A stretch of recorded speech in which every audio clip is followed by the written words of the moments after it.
प्यारे भक्तों, आज आप सभी श्रवण करेंगे शुक्रवार व्रत की 4 पौराणिक कथा को पूरा अवश्य सुनिए।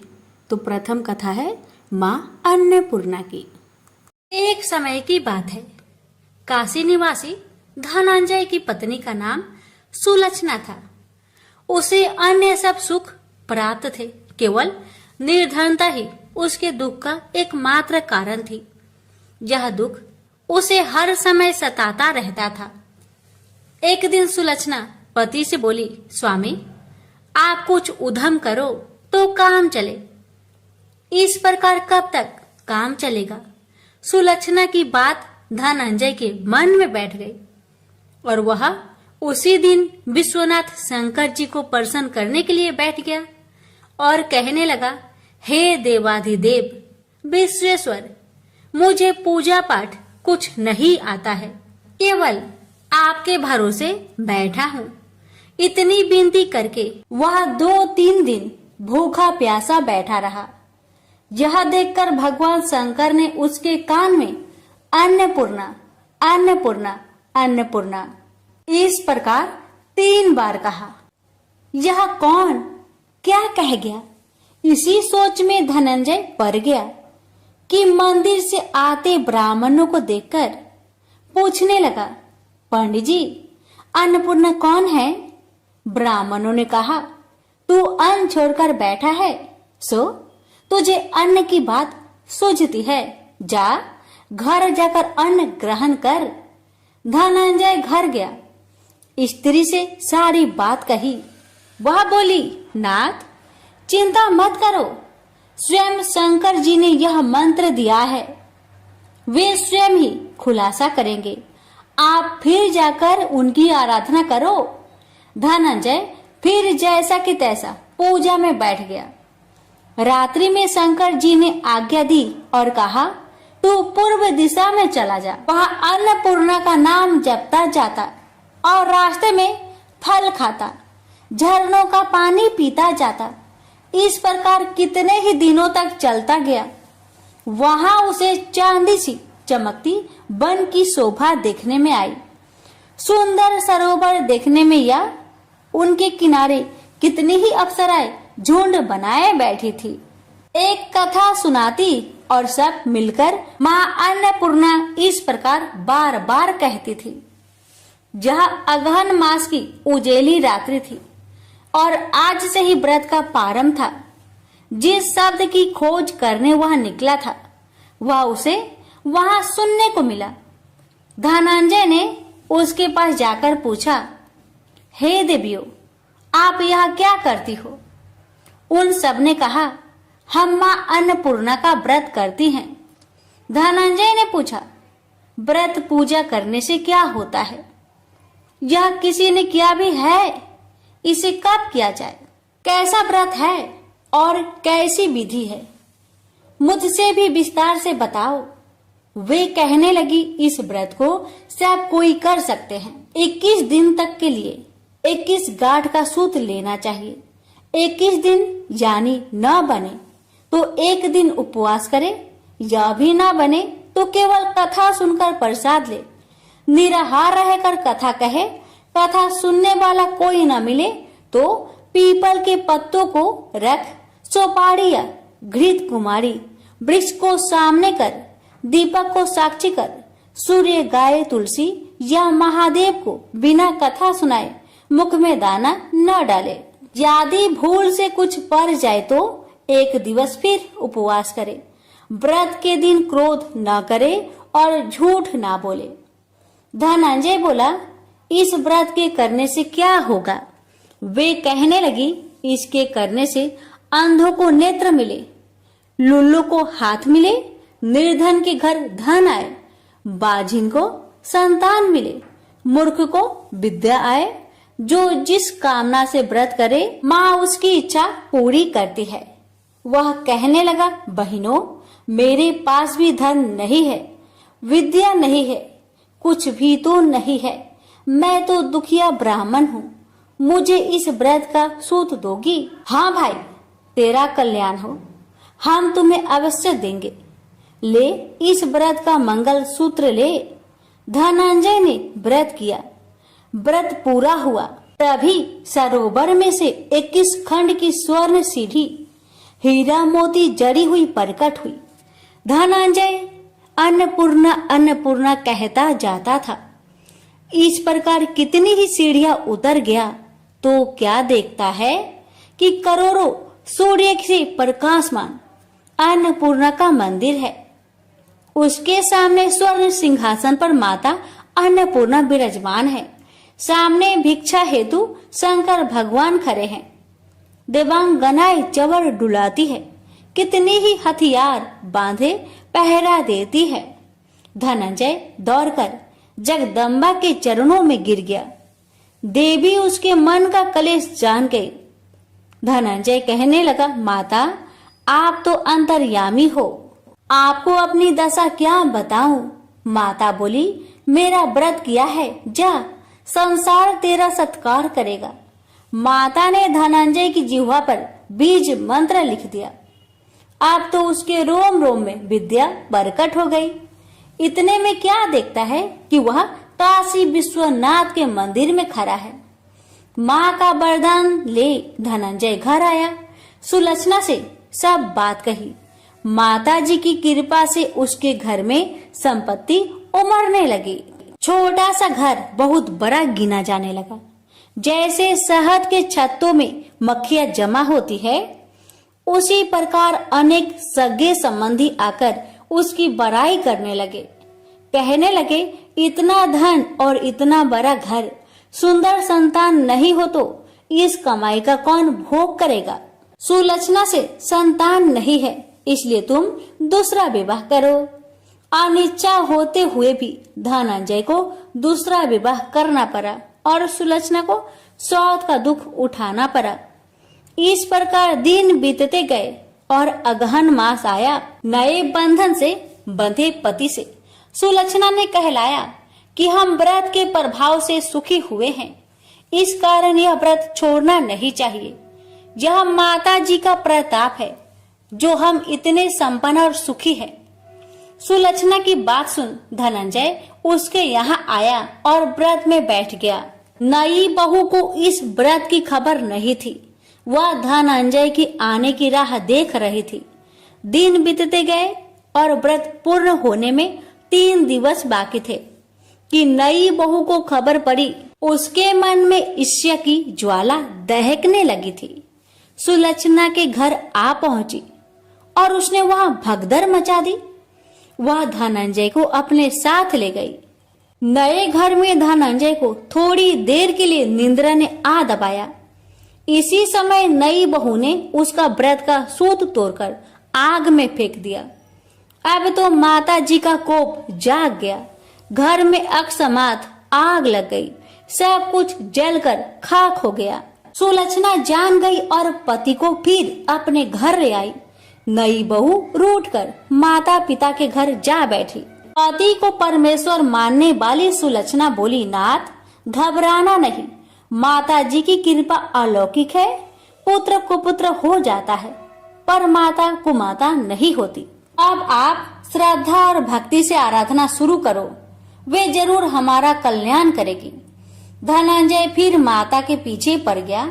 फिर वही सरोवर सीढ़ी प्रकट हुई। उसमें माँ अन्नपूर्णा कहकर वह उतर गया। वहां जा माता जी के चरणों में रुदन करने लगा। माता प्रसन्न होकर बोली, यह मेरी स्वर्ण की मूर्ति ले, उसकी पूजा करना, तू फिर सुखी हो जाएगा। जा, तुझे मेरा आशीर्वाद है। तेरी स्त्री सुलक्षणा ने श्रद्धा से मेरा व्रत किया है, उसे मैंने पुत्र दिया है। धनंजय ने आंखें खोली तो खुद को काशी विश्वनाथ के मंदिर में खड़ा पाया। वहां से फिर उसी प्रकार घर को आया। धर सुलक्षणा के दिन चढ़े और महीने पूरे होते ही पुत्र का जन्म हुआ। गांव में आश्चर्य की लहर दौड़ गई। इस प्रकार उसी गांव के निसंतान सेठ के पुत्र होने पर उसने माता अन्नपूर्णा का मंदिर बनवा दिया। उसमें माता जी धूमधाम से पधारी, यज्ञ किया और धनंजय को मंदिर के आचार्य का पद दे दिया। जीविका के लिए मंदिर की दक्षिणा और रहने के लिए बड़ा सुंदर सा भवन दिया। धनंजय स्त्री पुत्र सहित वहां रहने लगा। माता जी के चढ़ावे में भरपूर आमदनी होने लगी। उधर नई बहू के पिता के घर डाका पड़ा, सब लूट गया। वे भीख मांगकर पेट भरने लगे। रचना ने यह सुना तो उन्हें बुला भेजा, अलग घर में रख लिया और उनके अन्न वस्त्र का प्रबंध कर दिया। धनंजय, सुलक्षणा और उसका पुत्र माताजी की कृपा से आनंद से रहने लगे। माताजी ने जैसे इनके भंडार भरे वैसे सबके भंडार भरे। वैभव लक्ष्मी व्रत कथा। लाखों की जनसंख्या को अपने में समेटे कुशीनगर एक महानगर था। जैसे कि अन्य महानगरों की जीवनचर्या होती है, वैसा ही कुछ यहाँ भी था। यानी बुराई अधिक, अच्छाई कम, पाप अधिक, पुण्य कम। इसी कुशीनगर में हरिवंश नामक एक सद्गृहस्थ अपनी पत्नी दामिनी के साथ सुखी संपन्न जीवन गुजार रहा था। दोनों ही बड़े नेक और संतोषी स्वभाव के थे। धार्मिक कार्य अनुष्ठानों में उनकी अपार श्रद्धा थी। दुनियादारी से उनका कोई विशेष लेना देना नहीं था। अपने में ही मगन गृहस्थ की गाड़ी खींचे चले जा रहे थे दोनों। किसी ने ठीक ही कहा है, संकट और अतिथि की आने के लिए कोई समय निर्धारित नहीं होता। कुछ ऐसा ही हुआ दामिनी के साथ। जब उसका पति हरिवंश न जाने कैसे बुरे लोगों की संगत में फंस गया और घर गृहस्थी से उनका मन उचट गया। देर रात शराब पीकर घर आना और गाली गलौज तथा मारपीट करना उसका नित्य का नियम सा बन गया था। जुए, राटे, रेस तथा वैश्यगमन जैसे बुरे कर्म भी कुसंगति के बदौलत उसके पल्ले पड़ गए। धन कमाने की तीव्र लालसा ने हरिवंश की बुद्धि हर ली और उसको अच्छे बुरे का भी ज्ञान न रहा। घर में जो कुछ भी था सब उसके दुर्व्यसनों की भेंट चढ़ गया। जो लोग पहले उसका सम्मान करते थे अब उसे देखते ही रास्ता बदलने लगे। भूखमरी की हालत में भिखमंगों के समान उनकी स्थिति हो गई। लेकिन दामिनी बेहद संयमी और आस्थावान तथा संस्कारी स्त्री थी। ईश्वर पर उसे अटल विश्वास था। वह जानती थी कि यह सब कर्मों का फल है। दुख के बाद सुख तो एक दिन आना ही है। अचानक एक दिन दोपहर के समय द्वार पे हुई दस्तक की आवाज सुनकर दामिनी की तंद्रा भंग हुई। अतिथि सत्कार के भय मात्र से उसकी अंतर आत्मा कांप उठी, क्योंकि घर में अन्न का एक दाना भी नहीं था जो अतिथि की सेवा में अर्पित किया जा सकता। फिर भी संस्कारों की ऐसी प्रबलता थी कि उसका मन अतिथि सत्कार को उद्धत हो उठा। उसने उठकर द्वार खोला, देखा सामने एक दिव्य पुरुष खड़ा था। बड़े बड़े घुंघराले श्वेत केश, चेहरे को ढके हुए लहराती दाढ़ी, गेरुए वस्त्रों का आवरण पहने उसके चेहरे से तेज टपक पड़ रहा था। आंखों मानो अमृत सी वर्षा कर रही थी। उस दिव्य पुरुष को देखकर दामिनी को अपार शांति का अनुभव हुआ और वह उसे देखते ही समझ गई कि आगत वास्तव में कोई पहुंचा हुआ सिद्ध महात्मा है। उसके मन में अतिथि के प्रति गहन श्रद्धा के भाव उमड़ पड़े और वह उसे सम्मान सहित घर के भीतर ले गई। दामिनी ने जब उसे फाटे हुए आसन पर बैठाया तो वह मारे लज्जा के जमीन में गिर सी गई। उधर वह संत पुरुष दामिनी की ओर एकटक निहारे जा रहा था।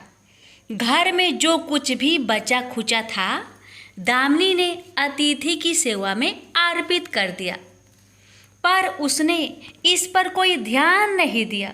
बस दामिनी को यूं निहारे जा रहा था मानो उसे कुछ याद दिलाने की चेष्टा कर रहा हो। जब काफी देर तक दामिनी कुछ न बोली तो उसने कहा, बेटी मुझे पहचाना नहीं क्या? उसका यह प्रश्न सुनकर दामिनी जैसे सोते से जागी और अत्यंत संकुचाते हुए मधुर स्वर में बोली, महाराज मेरी धृष्टता को क्षमा करें। जो आप जैसे दिव्य पुरुष को मैं पहचान कर भी नहीं पहचान पा रही हूँ। पारिवारिक कष्टों ने तो जैसे मेरी सोचने समझने की शक्ति ही छीन ली है। लेकिन यह निश्चित है कि संकट की इस घड़ी में मुझे आप जैसे साधु पुरुष का ही सहारा है। तभी जैसे दामिनी को कुछ याद हो आया, वह उस साधु के चरणों में गिरकर बोल उठी, अब मैं आपको पहचान गई हूँ महाराज। स्नेहारूपी अमृत की वर्षा करने वाले अपने शुभ चिंतक को कोई कैसे भूल सकता है भला? वास्तव में वह साधु मंदिर की राह के मध्य में बनी अपनी कुटिया के बाहर बट वृक्ष के नीचे बैठ साधना किया करता था और मंदिर आने जाने वाले सभी श्रद्धालु उसे प्रणाम करके स्वयं को कृतार्थ अनुभव करते थे। दामिनी भी उन्हीं में से एक थी। जब पिछले काफी दिनों से उसने उसे मंदिर की ओर आते जाते नहीं देखा तो उसकी कुशल क्षेम जानने के लिए पूछताछ करते हुए उसके घर की ओर आ निकला था। दामिनी अभी अपनी सोचों में ही डूबी हुई थी कि साधु महाराज ने मौन भंग किया।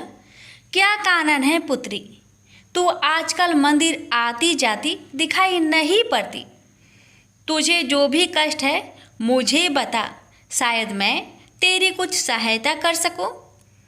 व्यक्ति दुखों के बोझ तले दबा हो तो ऐसे में सहानुभूति के दो बोल ही काफ़ी होते हैं। दामिनी भी खुद पर संयम नहीं रख पाई और बिलख कर रोने लगी। तभी वह साधु वात्सल्यपूर्ण स्वर में बोला, मन छोटा करने से समस्या हल नहीं होगी। सुख दुख तो एक गाड़ी की दो पहियों के समान है। इनका आना जाना तो जिंदगी भर लगा ही रहता है। अपना दुख किसी को बता देने से मन हल्का हो जाता है। कुछ देर चुप रहने के बाद दामिनी ने बोलना शुरू किया, महाराज सर्व सुखों से भरपूर था मेरा घर। कण कण में खुशियों का नित्य होता था। पति भी नेक और ईमानदार थे। सदा जीवन उच्च विचार की आधारशिला पर टिकी थी। हमारी गृहस्थी रुपए पैसे की भी कोई कमी नहीं थी। सुबह शाम घर में ईश्वर वंदना होती थी। लेकिन अचानक न जाने किसकी नज़र लग गई, हमारा भाग्य हमसे रूठ गया। मेरे पति कुछ संगति में फंसकर अपना सब कुछ गवा बैठे। अब तो ऐसा लगता है जैसे साया भी साथ छोड़कर जाने को तैयार बैठा है। भिखारियों से भी बदतर स्थिति हो गई है हमारी। दामिनी की करुण व्यथा सुनकर साधु का हृदय हाहाकार कर उठा। वह द्रवित स्वर में बोल उठा, बेटी कर्म का लिखा तो भोगना ही पड़ता है। तुम्हारे कष्टों का भी कर्मों से नाता है। लेकिन तुम चिंता ना करो, सब कुछ पहले जैसा हो जाएगा। दुख के बाद ही सुख आता है। दुख सहे बिना सुख की सच्ची अनुभूति हो ही नहीं सकती। तुम माँ लक्ष्मी के प्रति श्रद्धा जारी रखो। सबका उद्धार करने वाली प्रेम का छलकता सागर है माँ लक्ष्मी। अपने भक्तों पर सदैव उनकी कृपा दृष्टि रहती है। तुम संपूर्ण आस्था के साथ माँ वैभव लक्ष्मी का व्रत करना शुरू करो। तुम्हारी साधना अवश्य रंग लाएगी। दामिनी एक संस्कारी स्त्री थी। धर्म कर्म में उसकी अगाध आस्था थी। माँ वैभव लक्ष्मी के व्रत की बात सुनकर उसका चेहरा दमक उठा। बोली, महाराज यदि इस व्रत को करने से मेरे परिवार पर आई विपदा टल सकती है तो मैं इसे जरूर करूँगी। आप मुझे बताएं कि इस व्रत को कब और कैसे किया जाता है। साधु महाराज दामिनी की भक्ति भावना देखकर प्रसन्न होकर बोले, बेटी, सारे जगत का कल्याण करने वाली माँ वैभव लक्ष्मी के व्रत की विधि में जन कल्याण तुम्हें बता रहा हूँ। प्रत्येक शुक्रवार को यह व्रत किया जाता है। सर्वप्रथम जितने शुक्रवार को यह व्रत करना हो उसका संकल्प लेकर माँ वैभव लक्ष्मी को मन ही मन प्रणाम करें। स्नान आदि से निवृत्त होकर स्वच्छ धवल वस्त्र पहनकर पूरब दिशा की ओर मुख करके आसन पर बैठे। सामने एक चौकी पर चावल की एक ढेरी लगाकर उस पर पानी से भरा कलश स्थापित करें जो तांबे का होना चाहिए। कलश को कटोरी से ढक दे और उस कटोरी में कोई भी स्वर्ण भूषण रखे। सोना ना हो तो चांदी का आभूषण रखे, वह भी पास ना हो तो रुपए का सिक्का भी काम दे सकता है। शुद्ध घी का दीपक तथा अगरबत्ती जलाए और मन ही मन पूर्ण श्रद्धा के साथ माँ वैभव लक्ष्मी का जाप करते रहे। श्री यंत्र माँ लक्ष्मी का प्रिय यंत्र है, उसे सत सत नमन करें। श्री यंत्र उपलब्ध ना हो तो पुस्तक में दिए उसके स्वरूप से काम चल जाएगा। साथ ही माँ वैभव लक्ष्मी के सभी स्वरूप को नमस्कार करें। इनकी सभी छवियाँ पुस्तक में दी गई होगी। कटोरी में रखे गहने या रुपए पर हल्दी, कुमकुम तथा अक्षत अर्पित करें। कोई भी मिष्टान प्रसाद के रूप में रखे संभव ना हो पाए तो गुड़ या शक्कर से भी काम चल सकता है। फिर श्रद्धापूर्वक माँ की आरती करके 14 बार प्रेम सहित बोले, जय माँ वैभव लक्ष्मी। माँ वैभव लक्ष्मी मेरी मनोकामना पूरी करे, ऐसा संकल्प लेकर सच्चे मन से माँ से विनती करे। प्रसाद बांटे और स्वयं भी ग्रहण करे। दिन में एक बार स्वास्तिक भोजन करे। यदि संभव हो तो उपवास रखे। पूजा में रखा गहना या रुपए लाल कपड़े में लपेटकर सुरक्षित रख ले। यह आगे आने वाले शुक्रवार को पूजा में काम आएगा। कलश में भरा जल तुलसी के पौधे को समर्पित कर दे तथा अक्षत पंछियों को आहार स्वरूप डाले। ऐसी शास्त्रोक्त विधि से व्रत करने वाले को शीघ्र फल मिलता है। साधु महाराज के मुख रविंद से यह वृत्तांत सुन दामिनी पुलकित हो उठी। उनके चरण स्पर्श कर उत्साहित स्वर में बोली, अब लगे हाथ उद्यापन की विधि भी बता दे महाराज। इसके बिना तो व्रत अधूरा ही रह जाएगा। अवश्य बेटी, कहकर साधु महाराज उद्यापन की विधि बताने लगे। चाहे जितने भी शुक्रवार प्राय 11 या 21 व्रत करने का संकल्प लिया हो, लेकिन मन में माँ वैभव लक्ष्मी के प्रति श्रद्धा तथा आस्था बारंबार बनी रहनी चाहिए। जिस दिन अंतिम शुक्रवार का व्रत हो उस दिन शास्त्रोक्त विधि से उद्यापन किया जाता है।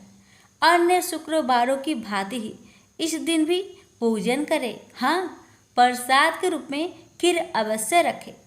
पूजा के बाद नारियल फोड़कर 7 कुंवारी कन्याओं को चरण धोकर कुमकुम का तिलक लगाकर पूजन करें।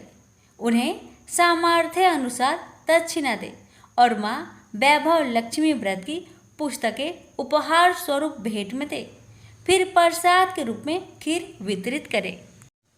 अब माँ वैभव लक्ष्मी के सभी स्वरूप को मन ही मन नमन करते हुए कहे, हे माँ, यदि मैंने शुद्ध तथा निर्मल हृदय से आपकी स्तुति करते हुए वैभव लक्ष्मी व्रत विधि विधान अनुसार पूर्ण किया हो तो मेरी मनोकामना अवश्य पूरी करना। संतानहीनों को संतान देने वाली, दुखियों का दुख हरने वाली, अखंड सौभाग्य का वरदान देने वाली, कुंवारी कन्याओं को मन चाहा वर देने वाली माँ वैभव लक्ष्मी, आपकी महिमा अपरंपार है। अपने हर भक्त की विपत्तियां हरकर उन्हें सुख समृद्धि प्रदान करना। साधु महाराज से वैभव लक्ष्मी व्रत का शास्त्रोक्त ज्ञान प्राप्त करके दामिनी भाव विभोर हो उठी। उसे अपने भीतर एक अनोखे तथा असीमित आत्मबल का संचार होता महसूस हुआ। उसने भी माँ वैभव लक्ष्मी के 21 व्रत आते शुक्रवार से शुरू करने का संकल्प लेकर साधु महाराज को आदर सहित विदा किया और मन ही मन माँ वैभव लक्ष्मी का स्तुति गान करने लगी। 2 दिन बाद ही शुक्रवार आ गया।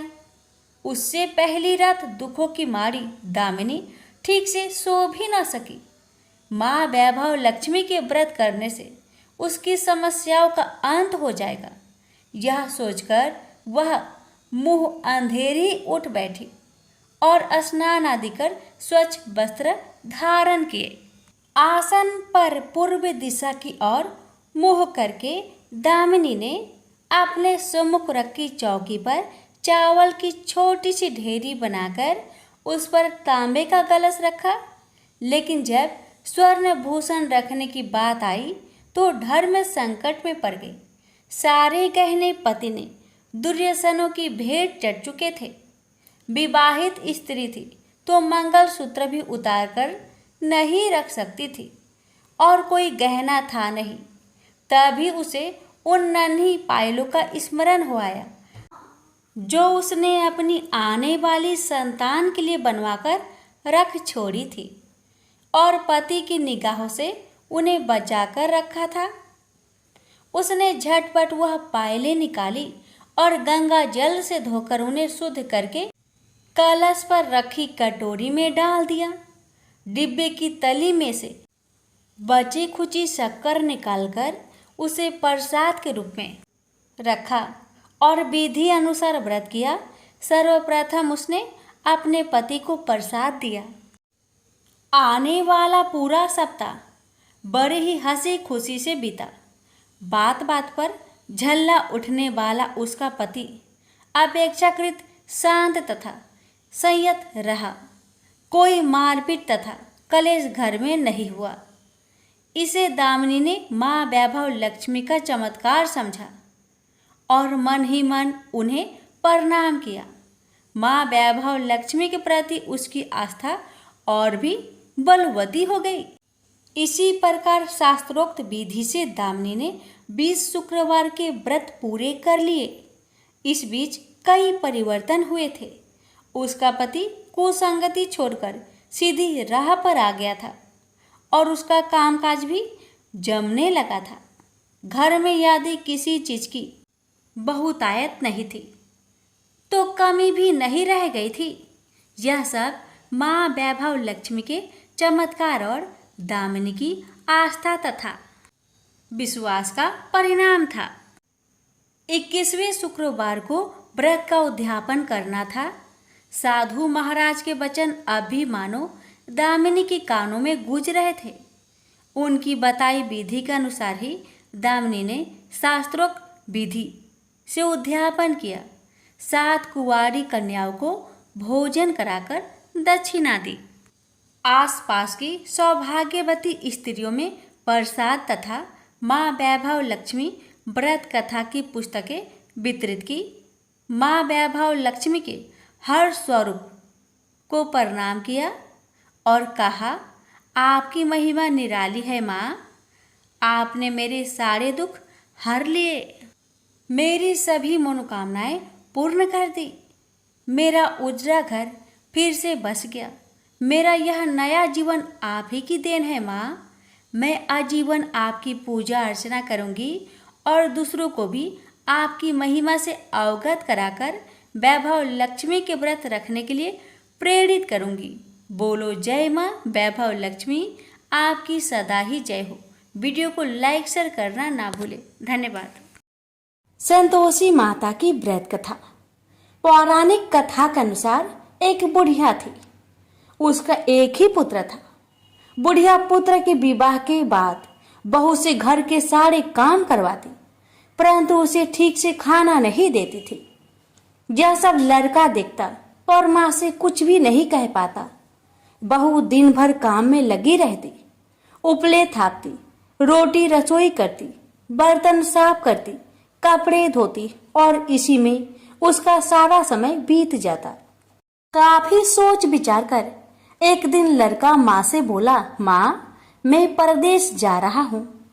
माँ को बेटे की बात पसंद आ गई तथा उसे जाने की आज्ञा दे दी। इसके बाद वह अपनी पत्नी के पास जाकर बोला, मैं परदेश जा रहा हूँ, आपने कुछ निशानी दे दो।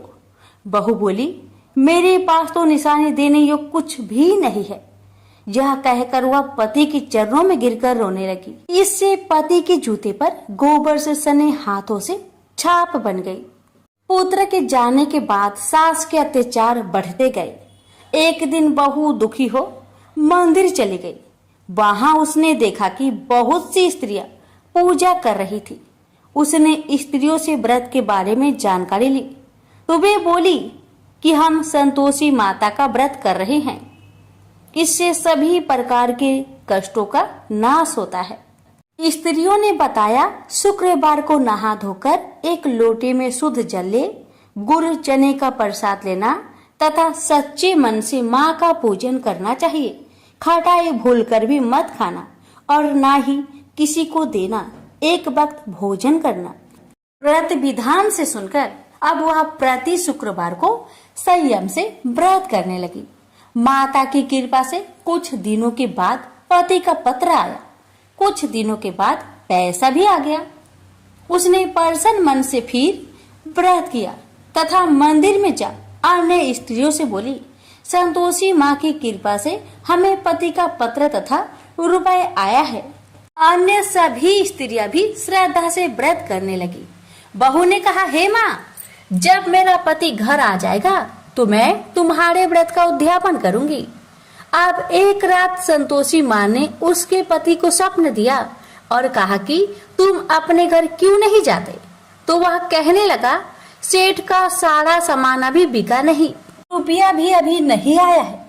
उसने सेठ को सपने की सारी बात कही तथा घर जाने की इजाजत मांगी, पर सेठ ने इनकार कर दिया। माँ की कृपा से कई व्यापारी आए, सोना चांदी तथा अन्य सामान खरीद कर ले गए। कर्जदार भी रुपए लौटा गए। अब तो साहूकार ने उसे घर जाने की इजाजत दे दी। घर आकर पुत्र ने अपनी माँ व पत्नी को बहुत सारे रुपए दिए। पत्नी ने कहा कि मुझे संतोषी माता के व्रत का उद्यापन करना है। उसने सभी को न्योता दे उद्यापन की सारी तैयारी की। पड़ोस की एक स्त्री उसे सुखी देख ईर्ष्या करने लगी थी। उसने अपने बच्चों को सिखा दिया कि तुम भोजन के समय खटाई जरूर मांगना। उद्यापन के समय खाना खाते खाते बच्चे खटाई के लिए मचल उठे तो बहू ने पैसे देकर उन्हें बहलाया। बच्चे दुकान से उन पैसे की इमली खटाई खरीदकर खाने लगे तो बहू पर माता ने कोप किया। राजा के दूत उसके पति को पकड़कर ले जाने लगे तो किसी ने बताया कि उद्यापन में बच्चे ने पैसे की इमली खटाई खाई है। तो बहू ने पुनः व्रत के उद्यापन का संकल्प किया। संकल्प के बाद वह मंदिर से निकली तो राह में पति आता दिखाई दिया। पति बोला, इतना धन जो कमाया है उसका कर राजा ने मांगा था। अगले शुक्रवार को उसने फिर विधिवत व्रत का उद्यापन किया। इससे संतोषी माँ प्रसन्न हुई। 9 माह बाद चांद सा सुंदर पुत्र हुआ। अब सास बहू तथा बेटे माँ की कृपा से आनंद से रहने लगे। प्रेम से बोलिए संतोषी माता की जय। कथा अच्छी लगे तो वीडियो को लाइक शेयर करना ना भूले। धन्यवाद। शुक्रदेव की व्रत कथा। मणिकपुर नगर में 3 मित्र रहते थे। उनमें से एक काष्ट, एक ब्राह्मण और एक वैश्य था। वे तीनों हमेशा साथ साथ रहते थे। तीनों का विवाह हो चुका था। ब्राह्मण और काष्ट के लड़कों का गौना हो चुका था, लेकिन वैश्य पुत्र का नहीं। उसके दोस्त उसे अक्सर कहा करते थे कि तुम अपनी पत्नी को उसके मायके से क्यों नहीं लाते। तब वैश्य पुत्र धनराज ने अपनी पत्नी कुसुम को लाने का निश्चय कर लिया। अगले ही दिन धनराज ने माता पिता से अपनी पत्नी कुसुम को लेने जाने की बात कही। उसकी बात सुनकर वे हैरान होते हुए बोले, बेटे अभी शुक्र अस्त हो रहा है, इसलिए अभी बहू को लाना उचित नहीं है। वह नहीं माना। वह कुसुम को लाने ससुराल पहुंच गया। ससुराल में धनराज की खूब आव भगत की गई। धनराज ने कुसुम को विदा करने के लिए कहा तो उसके सास ससुर बोले, बेटे अभी शुक्र अस्त हो रहा है, ऐसे में लड़की को विदा नहीं करते। कुछ दिन ठहर जाओ, फिर हम कुसुम को खुशी खुशी विदा कर देंगे। लेकिन धनराज वहां भी जीत पर अड़ गया और कुसुम को लेकर ही वहां से विदा हुआ। धनराज कुसुम को जब अपने घर ले जा रहा था तो अचानक बैल तेजी से भागने लगे। रास्ते में पड़े पत्थर से टकराने से गाड़ी का पहिया टूट गया। फलस्वरूप कुसुम को काफी चोट आई। दोनों को आगे की यात्रा पैदल ही करनी पड़ी। सुनसान रास्ते से गुजरते हुए डाकुओं ने उन्हें लूट लिया। उनका सारा धन, आभूषण और वस्त्र छीन लिए। किसी तरह से घर पहुंचे। दूसरे ही दिन घर में धनराज के बिस्तर पर सांप चढ़ गया और उसे डस लिया। सेठ जी ने बड़े बड़े चिकित्सक बुलवाए, मगर कोई भी चिकित्सक जहर उतारने में सफल नहीं हुआ। दूर दूर से सपेरे बुलाए गए, लेकिन कोई भी धनराज को नहीं बचा सका। धनराज की मृत्यु हो गई। उसी समय पंडितों ने सेठ जी को एक बात बताई कि आपके बेटे ने शुक्र अस्त होने पर बहू को विदा करा लाने की भूल की है। यदि आप शुक्रवार की पूजा अर्चना करें और बहू शुक्रवार का व्रत करे तथा कथा सुनकर प्रसाद ग्रहण करे तो शुक्र देवता की अनुकंपा से धनराज पुनः जीवित हो सकता है। सेठ जी ने पंडितों की बात मानकर अपने मृत बेटे और बहू को वापस उसके ससुराल भेज दिया। कुसुम ने अपने घर पहुंचकर शुक्रवार का व्रत और पूजा पाठ की। उसने अपने पति की गलती के लिए शुक्र देवता से क्षमा मांगी। फलस्वरूप धनराज जीवित हो उठा। धनराज के जीवित हो जाने से घर में खुशियां भर गई। उधर धनराज के माता पिता ने बेटे के जीवित होने का समाचार सुना तो शुक्रवार का व्रत किया और गरीबों को अन्न, वस्त्र और धन का दान किया। शुक्र के उदय होने पर धनराज अपनी पत्नी कुसुम के साथ घर लौट आया। दोनों पति पत्नी शुक्रवार का विधिवत व्रत करते हुए शुक्र की पूजा करने लगे। उनके घर में धन्य धान्य की वर्षा होने लगी। उनके सभी कष्ट दूर होते चले गए। परिवार में सभी आनंद पूर्वक रहने लगे।